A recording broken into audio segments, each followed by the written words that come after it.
Vamos abrir nossa Bíblia, Evangelho de Lucas, capítulo 16, do versículo 1 ao versículo 13. Disse Jesus também aos discípulos: havia um homem rico que tinha um administrador, e este foi denunciado como quem desperdiçava os seus bens. Então, mandando-o chamar, lhe disse: que é isto que ouço a teu respeito? Presta contas da tua administração, porque já não pode mais continuar nela. Disse o administrador consigo mesmo: que farei? Pois que meu senhor me tira a administração. Trabalhar na terra eu não tenho força, mendigar eu tenho vergonha. Eu sei o que farei, para que quando for demitido da administração, me recebam em suas casas. Tendo chamado cada um dos devedores do seu senhor, disse o primeiro: quanto deves ao meu patrão? Respondeu ele: 100 cados de azeite. Então disse: toma aí a tua conta, assenta-te depressa e escreve 50.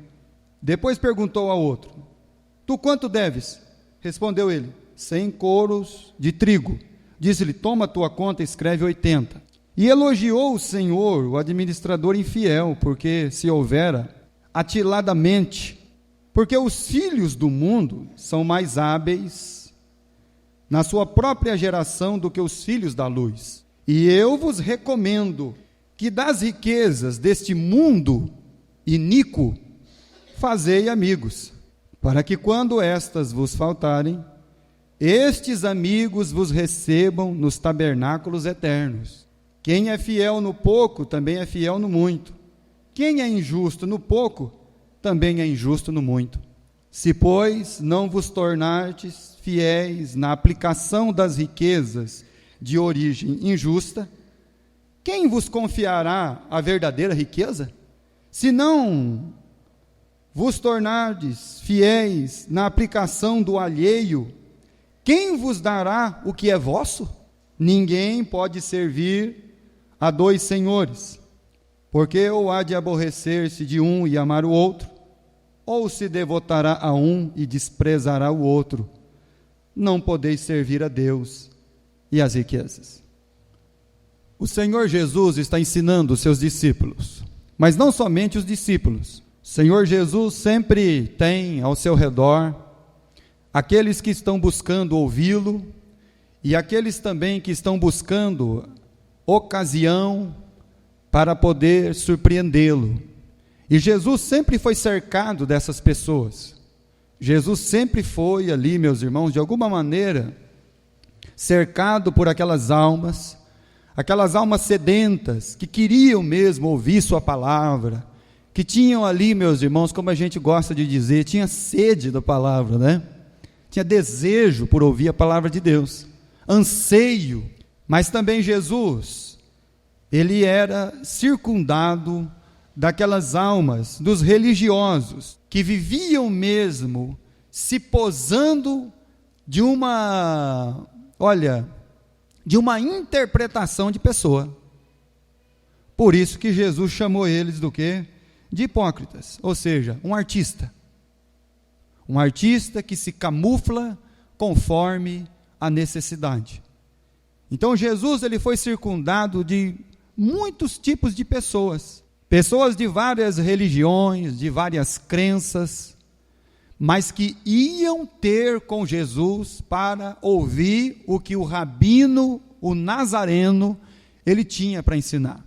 E essa parábola, Jesus, ela é meio assim, a princípio, dá um entendimento meio errado a alguns corações.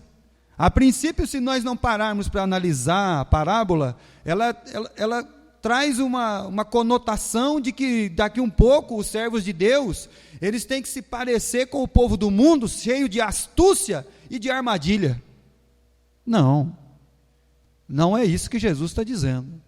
Que o servo de Deus tem que ser astucioso, malicioso, ele tem que ser como Jacó, cheio de armadilhas. Não. Capítulo 15 versículo 1 e versículo 2. Quem estavam lá ouvindo Jesus? Vamos lá. Aproximaram-se de Jesus todos os publicanos, pecadores, para o ouvir. Está lá os publicanos, está lá os pecadores, querendo ouvir a palavra do Cristo. E murmuravam, versículo 2, os fariseus e os escribas, dizendo: este recebe pecadores e come com eles. Então Jesus está ali, meus irmãos, circundado mesmo de toda esse tipo de pessoa, estas almas. E aí, antes de Jesus falar a parábola do administrador perdulário, você pode notar que Jesus, antes da parábola do administrador perdulário, ele falou sobre o pai com 2 filhos.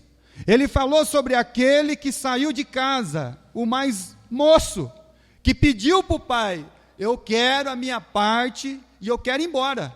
E aí o pai deu a parte dele e ele foi embora. E ele foi desperdiçar os seus bens, que nem foi ele que angariou. E o outro filho que ficou em casa é o filho que não aprendeu a usufruir daquilo que o pai lhe confiou. Então, antes de falar do administrador infiel, Jesus fala sobre os 2 filhos, Jesus fala do perdulário, daquele que estava dentro, que ficou dentro de casa, mas que não teve os olhos do seu entendimento aberto para ele usufruir aquilo que o pai confiou a ele. Então Jesus está contando essas parábolas e está trabalhando mesmo no coração desses homens que estão aqui. Capítulo 16, versículo 14. Olha só, os fariseus que eram, o que, irmãos? Avarentos. Eles eram cheios de avareza. A avareza fazia parte da vida deles, fazia parte do seu ser. Então eles eram avarentos e ouviam tudo isso. E o que? Zombavam, ridicularizavam Jesus, o Cristo e a sua palavra. É para esse tipo de alma que Jesus está pregando. É para essas almas, meus irmãos, que estão lá para zombar daquilo que Jesus está pregando, a palavra do Pai. Jesus então falou sobre o pai e os 2 filhos. Falou sobre o administrador infiel. Depois você pode notar que Jesus ele vai falar sobre o rico e o Lázaro.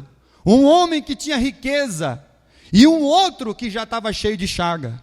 Um que tinha tanto que colocar na mesa, ele tinha tanta coisa para colocar em cima da sua mesa, que o Lázaro desejava pegar as sobras da mesa. E imagine que sobra que era. Porque a Bíblia diz que esse homem, Jesus contando a parábola, diz que ele vivia regaladamente, esplendidamente. E Lázaro a mendigar, cheio de chagas.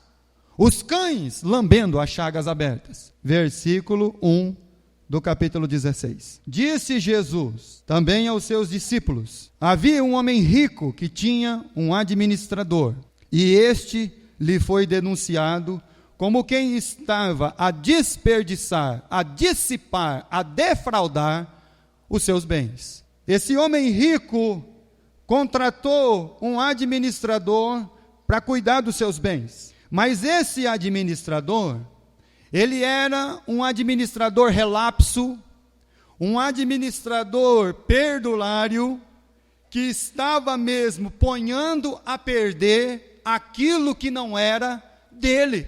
E aí, chegou a notícia aos ouvidos do Senhor: olha, o seu administrador está ponhando a perder aquilo que o Senhor confiou para ele administrar. Então, o que ele passou a fazer? Ele passou a desperdiçar. Capítulo 15 do Evangelho de Lucas, versículo 13. Passados, e aí nós vamos falar sobre o filho mais moço. Passado não muitos dias, o filho mais moço, ajuntando tudo o que era seu, partiu para uma terra distante e lá dissipou todos os seus bens, vivendo dissolutamente. Então, esse administrador, ele tem as características do filho mais moço que foi embora. Daquela parábola que Jesus está contando. Dessa alma que não sabe administrar a sua vida e nem aquilo que lhe foi confiado. Meus amados irmãos, Jesus está dizendo, olha, o homem rico contratou um camarada, mas esse camarada, ele é o espertalhão da vida. Sabe como é que é o espertalhão, irmão? O espertalhão é aquele que alcança uma posição, mas alcança não porque ele tem os requisitos para estar lá. Ele alcança a posição porque ele é o espertalhão desse mundo. Ele é aquele que usa da astúcia e da malícia para chegar aonde aquele que realmente tem toda a instrução para estar lá e fazer o trabalho. E aí você pode perceber que ele é o espertalhão, porque quando ele faz as considerações, que agora ele vai ser demitido pelo seu patrão, quando ele faz as considerações da sua real possibilidade, olha só o versículo 3, o que ele mesmo diz. Então, quais são as considerações da sua real possibilidade? Vamos lá. Disse o administrador consigo mesmo: que farei? Pois o meu senhor me tira da administração. Trabalhar na terra, talvez sua tradução traz, não posso, ou não consigo, ou não tenho força. Mendigar, ser um mendigo, praticar mendigância, eu tenho vergonha. Então, quando você nota as considerações que o administrador, e Jesus pregando a palavra, ele coloca, então você vê qual é a real situação desse homem. Ele é o esperto que chegou naquele lugar pela sua esperteza. Ele é o Zé Carioca. O Walt Disney não podia ter inventado um personagem brasileiro mais espetacular do que o Zé Carioca. O esperto, aquele que quer passar perna em todo mundo. E aí o espertalhão, quando olha para a sua real situação, ele diz assim, olha, eu podia cavar vala, mas eu não consigo, eu não tenho força. Eu podia mendigar, mas é vergonhoso. Então suas reais condições são essas, porque ele é aquele que Jesus diz lá em Mateus capítulo 7. Abra sua Bíblia, por favor, Mateus capítulo 7. Evangelho de Mateus, capítulo 7, versículo 26 e 27. Capítulo 7 de Mateus, versículo 26 e 27. Todo aquele que ouve estas minhas palavras e não as pratica, será comparado a um homem insensato, que edificou a sua casa sobre areia. E aí você vai notar, por exemplo, que ele edificou uma casa, ele conseguiu chegar num terreno onde só tinha areia, não cavar um alicerce, não abrir a broca, não colocar um fundamento e já construir rapidamente uma casa. Então, como empreendedor, esse homem, ele é mais astuto, ele é mais rápido do que aquele que cavou bem fundo para chegar na rocha, para colocar o alicerce, para depois, então, ele fazer o quê? Construir a casa. Então, dentro do empreendedorismo, o espertalhão desse mundo parece que ele está levando vantagem. Tem uma aparência que ele está chegando mais longe do que os filhos de Deus. Parece que ele leva vantagem sobre a gente. Ele construiu, ele ergueu a casa, então o outro estava no alicerce, ele já estava no respaldo. O outro ainda estava colocando a ferragem, ele já estava cobrindo a casa. Então ele é mais rápido, ele alcança o resultado mais rápido. Mas aí acontece uma coisa que Jesus ele diz, versículo 27, e caiu a chuva, transbordaram os rios, sopraram os ventos, deram com ímpeto contra aquela casa, e ela desabou. O espertalhão, ele não tem muito para onde ir. Uma hora a casa cai. Pode ter certeza, irmão. Fica tranquilo, que o espertalhão, uma hora ou outra, a casa dele cai. Porque não está fundada, firmada, alicerçada em Cristo Jesus e na sua palavra. mas dentro deste mundo e dos conceitos humanos, esse camarada ele tem sucesso, porque ele alcança o objetivo rápido. E o que aconteceu com o administrador da parábola de Jesus? A casa caiu. Lucas 16. A casa caiu. O administrador infiel, ainda antes de ser demitido, então ele vai usar toda a perspicácia, a astúcia, a maldade, a malignidade que está dentro do seu coração. Do versículo 4 ao versículo 8. Eu sei o que farei, eu já sei o que eu vou fazer. Eureka! Descobri a solução. Eu já sei o que eu vou fazer quando o meu Senhor realmente me colocar para fora. Já sei o que eu vou fazer. O que eu vou fazer? Eu vou usar da astúcia deste mundo, para que quando for demitido da administração, me recebam em suas casas. Aí ele começou a chamar, versículo 5, chamou cada um dos devedores do seu senhor. Quanto você deve? Devo 100, marca 50. Porque agora você tem uma dívida para comigo. Esse é o espertalhão, irmão. O espertalhão, ele defrauda um, para que o outro tenha uma dívida para com ele. Quando você vê o mundo da corrupção funciona desse jeito. É um amarrando o outro de corda curta. É um espertalhão sendo mais esperto do que o outro, até um dia que a casa vai cair para todo mundo. Chamou os outros devedores. Quanto você deve? 100, marca 80. Quanto você deve? Eu devo 50, marca 30. E você, quanto você deve? Eu devo 150, marca 100. Com isso, eu estou angariando de uma maneira desonrosa, o que, irmão? Uma lealdade de pessoas. Nós precisamos de pessoas leais ou pessoa fiel, irmão? Eu quero perguntar uma coisa para a sua vida. Você precisa na sua vida de pessoa fiel ou leal? Porque o leal, irmão, ele vai ter um pacto de lealdade com você dentro das suas infrações. Porque você nunca vai querer um pacto de fidelidade, porque aquele que é fiel para com você, ele vai ser uma denúncia para tudo aquilo que está de errado na sua vida.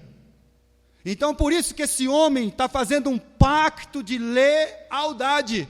Ele está defraudando o seu senhor. E está angariando o quê? Amigos.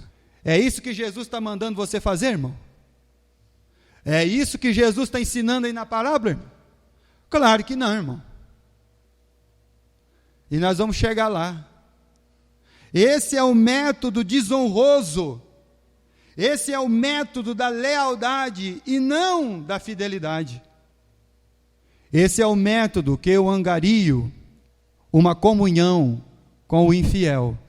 Abra a sua Bíblia, por favor, 2 Coríntios capítulo 6. Então você precisa pensar uma coisa na sua vida. Eu quero um pacto de lealdade ou de fidelidade? Se você tiver uma pessoa só leal a você, irmão, então você está enrolado. Se você tiver uma pessoa fiel, você está bem, porque até mesmo no dia que você estiver fazendo as suas coisas erradas, ela vai manter uma fidelidade para com você, sendo uma denúncia à sua vida. Capítulo 6, de 2 aos Coríntios, versículo 14. Olha só o que Paulo ele diz. Por isso que Jesus não está ensinando para nós sermos desse jeito, de maneira nenhuma. Não vos ponhais em julgo desigual com os incrédulos. Por que você está tendo um julgo desigual? Por que você quer manter um julgo desigual com o incrédulo? Uma pessoa que não desfruta do conhecimento do mesmo Deus, da mesma fé, do mesmo entendimento. Você só pode estar querendo que a sua casa caia. É só isso. Não tem outra solução. Você é o empreendedor que vai construir rápido, mas um dia a casa vai cair. Versículo de número 14. Porquanto que sociedade pode haver entre a justiça e a iniquidade? Ou que comunhão da luz com as trevas? Que comunhão tem, meus irmãos, É por isso que pessoa deixa de vir na igreja, é por isso que pessoa deixa de servir a Deus, é por isso que pessoa, meus irmãos, ele vai viver uma vida de salvo terrível, terrível. As suas obras vão ser aquilo que Paulo diz, feno, madeira e palha, que quando ele estiver diante do tribunal de Cristo, e o fogo for apurar as suas obras, não vai restar nada, a não ser o alicerce que é Jesus.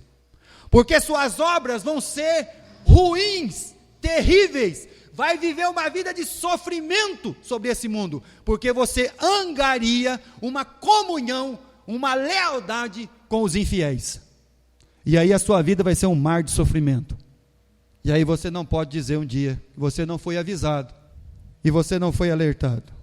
Ele arrumou a solução, eu vou granjear os amigos, capítulo 16, de Lucas.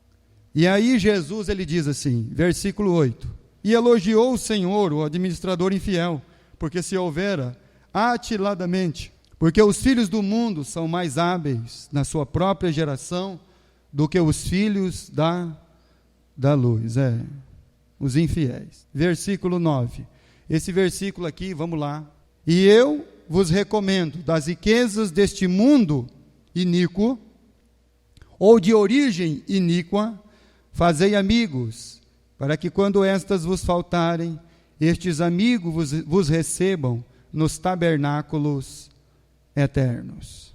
Muito bem. Agora, o que Jesus quer nos ensinar com essa parábola, irmão? Primeiro, quem é o dono de tudo, irmão? Quem é dono de tudo, irmão?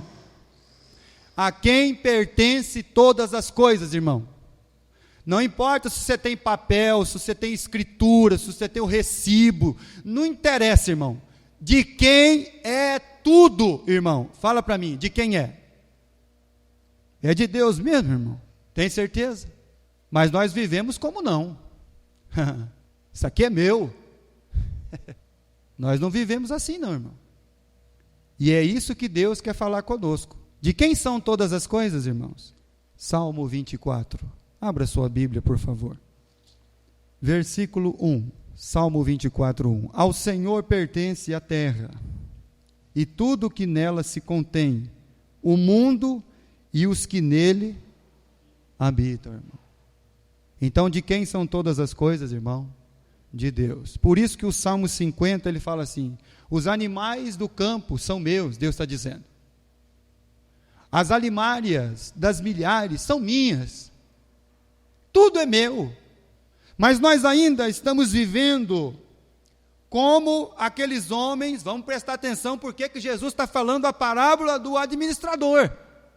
Estão lembrados dos fariseus que eles estavam ouvindo? Estão lembrados que Jesus denunciou eles, que eles eram avarentos? Estão lembrados de que Jesus falou do homem rico e do Lázaro? Ao Senhor pertence todas as coisas, a terra. Se o Senhor pertence tudo, quem são os administradores infiéis, irmãos? Quem são, irmão? Somos nós, irmão. E aí quando você você generaliza, então você acaba sendo o quê? Injusto. Então você pode ser ou não um administrador infiel.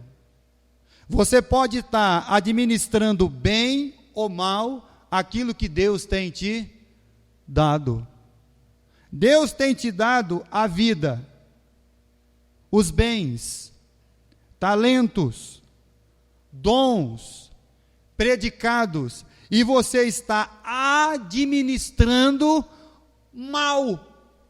Então, quem são os administradores que estão colocando a perder aquilo que o Senhor é rico, desperdiçando aquilo que foi nos dado? Então, quem são os administradores, irmãos? Somos nós. Nós somos os espertalhões que queremos passar a perna em Deus, no nosso próximo, no nosso semelhante, e tudo que Deus tem feito, dado a vida, os bens, os dons, os nossos predicados, tudo vem de Deus e tudo é de Deus. Por isso, meus irmãos, que o apóstolo Paulo, ele diz que quando nós estamos usando mal ou desperdiçando ou sendo um mau mordomo daquilo que nos foi confiado, é nesse momento que nós somos o mau administrador. Então, quando nós chegamos nessa qualidade de infiel administrador, quando nós usamos tudo aquilo que Deus tem nos dado, vamos lá, a vida, os bens, os dons, os predicados e tudo mais que Deus tem nos dado, somente para uma causa, a nossa, a minha. E aí Paulo denuncia esses homens, essas almas e esses corações. Abra sua Bíblia em 2 Timóteo capítulo 3. A partir do verso 1 ao verso 5. Sabe, porém, isto, que nos últimos dias sobrevirão tempos difíceis, pois os homens serão amantes de si mesmos, egoístas, avarentos, jactanciosos, arrogantes, blasfemadores, desobedientes aos pais, ingratos, irreverentes, desafeiçoados, implacáveis, caluniadores, sem domínio de si, cruéis, inimigos do bem, traidores, atrevidos, enfatuados, antes amigos dos prazeres que amigos de Deus, tendo forma de piedade e negando-lhe, entretanto, o poder, foge também destes.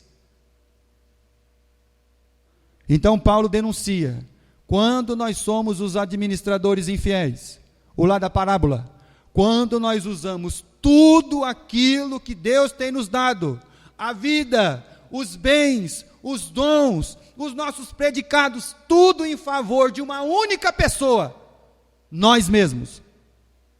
Quando a nossa vida não é voltada para o próximo ou para o nosso irmão, quando a nossa vida ela gira em torno do nosso próprio umbigo. Quando nós temos aquilo que Jesus denunciou, não acumuleis para vós tesouro na... Ou você acha que você vai ser o faraó? Você vai construir lá uma catatumba bem grande para colocar todos os seus pertences que você angariou nessa vida, para que quando você morrer, tudo te acompanhe. Meu irmão, não vai dar certo. E Jesus está denunciando isso. Abra sua Bíblia, por favor, em Gênesis capítulo 5. No livro de Gênesis, no capítulo 5 e no capítulo 4, nós temos duas genealogias bem distintas. A genealogia de Adão, no capítulo 5, e no capítulo 4, a genealogia de Caim. E aí nós vamos ver qual é a diferença que tem de uma para outra. Vamos ler Gênesis capítulo 5. Este livro da genealogia de Adão, no dia em que Deus criou o homem, a semelhança de Deus o fez. Homem e mulher criou-os, abençoou, e lhe chamou pelo nome de Adão. Por que chamou Adão? Por que não colocou a Eva? Porque Deus, quando via os dois, via uma só pessoa. Adão, aí via os dois. No dia em que foram criados, viveu Adão 130 anos, gerou filho, à sua semelhança, conforme a sua imagem, ele chamou Sete. Depois que gerou Sete, viveu Adão 800 anos e teve filhos e filhas. Os dias da vida de Adão foram 930 anos e morreu. Sete viveu 105 anos, gerou Enos. Depois que gerou Enos, viveu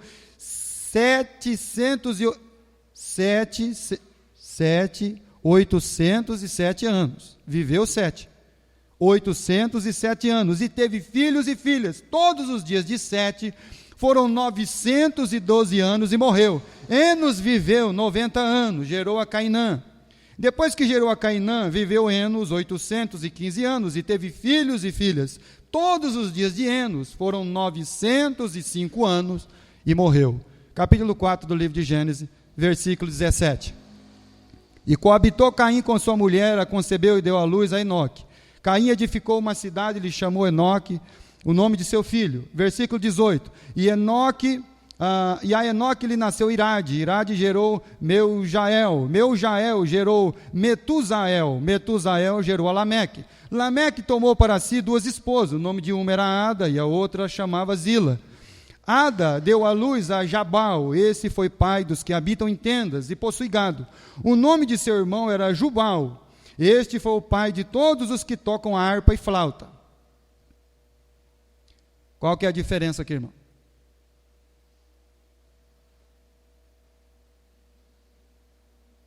A diferença é uma, irmão. Uma vida contada na presença de Deus, os seus anos e os seus dias são contados pela eternidade. Por isso que você sabe quantos dias viveu Adão, quem ele gerou, quem gerou Sete, quem gerou Enos, até chegar no Noé, até chegar a todas as genealogias. Você sabe que esses dias da vida destes homens foram diante de Deus. Eles não administraram mal aquilo que Deus lhe deu. Por isso que os dias da sua vida estão descritos na palavra de Deus para a eternidade. Já a geração de Caim, que viveu fora da presença de Deus, você tem só o nome deles, mas você não sabe quando eles nasceram e nem quando eles morreram, porque nomes e pessoas e almas fora da presença de Deus, os seus dias são fora de tudo e não são contados pela eternidade, porque todos os dias da nossa vida, fora da vontade de Deus, estão esquecidos da memória de Deus. Então, todos os dias da sua vida, todos os dias da minha vida, que faltar a presença de Deus, esse é um dia esquecido.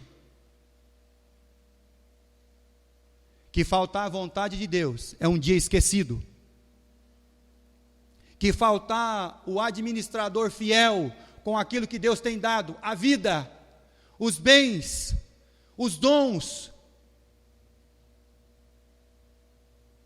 vão ser dias, irmãos, que não serão contados, porque estão fora de Deus e da sua vontade. Lucas capítulo 16. Mas pastor, Deus não está chamando a gente aqui no versículo 9, para a gente ser o Robin Hood evangélico? Não, irmão. Deus não está falando para a gente pegar o dinheiro do Petrolão, da Lava Jato, e distribuir aos pobres. Porque esse dinheiro, se caísse na mão de um servo de Deus, e ele passasse para todas as outras pessoas, esse dinheiro continuaria sendo o que, irmão? Sujo. E o que Jesus está dizendo, irmão? De riquezas da iniquidade, ou de um mundo iníquo. Porque João, quando escreve lá, em 1 João, ele diz o que, irmãos? Sabemos que somos de Deus, mas o mundo inteiro jaz no maligno, irmão. Mas nesse versículo 9, ao contrário do que a pessoa pensa, que Deus nos chamou para ser o Robin Hood evangélico, a pegar dinheiro que foi roubado dos outros e dar aos pobres, não foi isso que Jesus nos chamou para fazer. No Evangelho de Mateus, Jesus, quando está falando sobre o fim de todas as coisas, e também a sua volta, ele diz assim: vocês me viram com fome, e me deram de comer. Vocês me viram com sede, e me deram água. Vocês me viram sem roupa, e vocês me vestiram. Eu estava preso, e vocês foram me ver. Eu estava enfermo, e vocês foram me visitar. Aí os discípulos não entenderam. Não, mas quando que nós vimos o Senhor com fome? Todas as vezes que você olhar para um dos meus pequenininhos e dar um copo de água para eles, você está fazendo para... Então, o que nós estamos fazendo com aquilo que Deus tem nos dado, irmão? Quanto custa para construir uma salinha de escola bíblica, irmão? Você já procurou saber? Sabe quanto custa uma Kombi, irmão? Você sabe quanto custa uma lição, irmão? Você já procurou saber o preço? Então, o que nós estamos fazendo, irmão? Com a vida, os bens, os dons. E aí Jesus diz: Eu vos recomendo, das riquezas de origem iníqua ou de um mundo de iniquidade, fazei amigos. Mas amigos como o administrador? Não, irmão. Quando Zaqueu, irmão, Jesus estava passando por Jericó, a passagem que você conhece decorado. E Jesus embaixo do sicômoro, desce Zaqueu, porque hoje me convém posar na sua casa. Então ninguém queria posar na casa do Zaqueu, porque o Zaqueu era um judeu cobrador de imposto. Somente o Cristo queria ir lá. E aí, quando esse homem é convertido por Deus, ele diz assim: Senhor, se eu defraudei alguém, e com certeza eu fiz isso, eu vou devolver 4 vezes mais, porque isso estava estabelecido pela lei. Mas além de eu devolver aquilo que eu roubei dos outros, eu ainda vou pegar metade do que eu tenho. Jesus não pediu nada para ele. E vou dar aos necessitados. Eu vou angariar o quê, irmão? O que eu vou angariar, irmão? Amigo. Mas para angariar um amigo, como Jesus está dizendo aqui, eu não tenho que ser o administrador infiel, o bandido, o desperdiçador, o astuto. Não, irmão. Eu tenho que ser o administrador fiel. Porque até então, eu não vou mexer no que é dos outros, eu vou mexer naquilo que Deus tem me dado. Eu vou deixar de ser o avarento. Granjeai amigos. Granjeai amigos para quê? Lucas 16, 22. Aconteceu morrer o mendigo e ser levado pelos anjos para o seio de Abraão. Quando o rico estava no inferno, quem ele viu lá no seio de Abraão? O Lázaro. O Lázaro, com aqueles que estavam lá, irmãos, esperando quem? O Lázaro. Granjeai amigos, para que eles te recebam, aonde? Nos portais eternos. Jesus não está falando de amigos, irmãos, desse mundo da iniquidade, não. Jesus está dizendo, amigos que te recebam nos tabernáculos eternos. Pessoas que vão olhar para você mesmo. E o dia em que você fizer falta nesse mundo, como um filho de Deus, essas almas terão, irmãos, o desejo de um dia chegar na glória e encontrar você lá. Porque você não viveu para você mesmo. O que nós aprendemos aqui na segunda carta de Paulo aos Coríntios, irmãos? Que Cristo morreu, primeiro, aliás, nós vamos aprender ainda, né? Me perdoe. Mas que Cristo morreu para que nós não vivamos mais para nós mesmos. Granjeiem amigos, irmãos. Pedro, quando ouviu Jesus falar assim, olha, aquele que deixou tudo para me seguir, vai receber um cêntuplo a mais. Um cêntuplo de irmãos e irmãs. É esses amigos que Jesus está dizendo, irmãos. São amigos mais do que um irmão. Que vão saber olhar para você e socorrer você na hora da necessidade. E aí Deus não vai deixar o nosso coração ser um coração o quê? Avarento. E o que essa parábola nos ensina? Vamos encerrar lendo Colossenses capítulo 2. Colossenses 2. Essa parábola nos ensina que, como administradores fiéis daquilo que Deus tem nos dado, nós vamos então poder proporcionar para que outras almas, as suas dívidas, como as nossas, sejam o quê? Pagas, quitadas diante de Deus. Quando você for um administrador fiel, então Deus vai trabalhar por você, em você e através de você. E você agora vai proporcionar para que outras almas as suas dívidas diante de Deus sejam apagadas por causa do Evangelho. Colossenses capítulo 2, versículo 13. E a vós outros, que estáveis mortos pelas vossas transgressões e pela incircuncisão da vossa carne, vos deu vida juntamente com ele, perdoando todos os nossos delitos, e tendo cancelado o escrito da dívida, que era contra nós, e que constava de ordenanças, ao qual nos era prejudicial, removeu inteiramente, encravando-a na cruz, e despojando os principados e as potestades, publicamente os expôs ao desprezo, triunfando deles na cruz.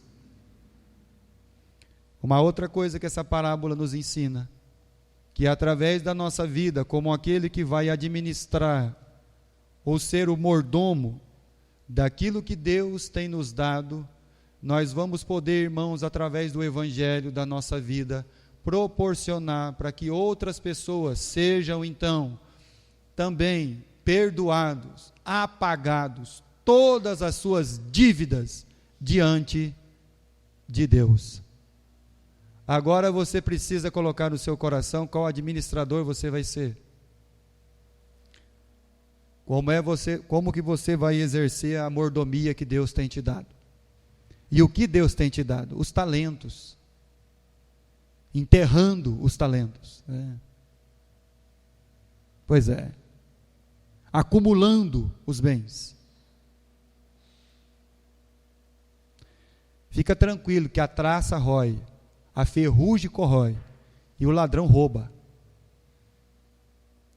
Mas o reino dos céus permanece para sempre.